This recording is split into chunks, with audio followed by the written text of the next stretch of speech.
नमस्कार मंडळी, तुम्हाला रक्षाबंधन आणि नारळी पौर्णिमेच्या खूप खूप शुभेच्छा. श्रावण महिन्यात येणारी पौर्णिमा म्हणजे रक्षाबंधन आणि नारळी पौर्णिमा.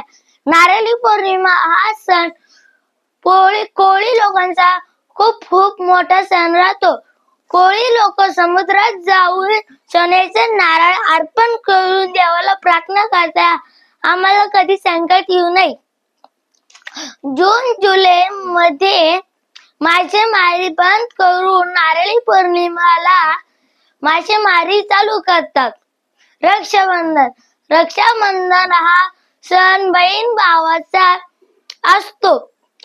बहीण भावाला राखी बांधून देवाला प्रार्थना करते, माझ्या भावाला कधी संकट येऊ नये.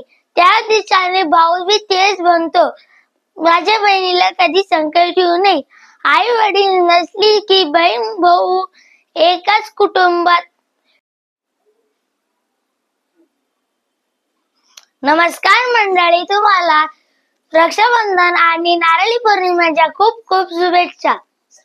श्रावण महिन्यात येणारी पौर्णिमा म्हणजे रक्षाबंधन आणि नारळी पौर्णिमा. नारळी पौर्णिमा हा सण कोळी लोकांचा खूप खूप मोठा सण राहतो. कोळी लोक समुद्रात जाऊन सोन्याचे नारळ अर्पण करून देवाला प्रार्थना करतात, आम्हाला कधी संकट येऊ नये.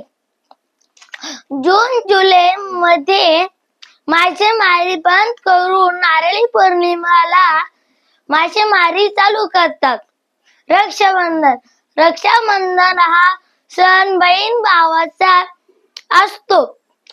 बहीण भावाला राखी बांधून देवाला प्रार्थना करते, माझ्या भावाला कधी संकट येऊ नये. त्या दिवसाने भाऊ बी तेच बनतो, माझ्या बहिणीला कधी संकट येऊ नये. आई वडील नसली की बहीण भाऊ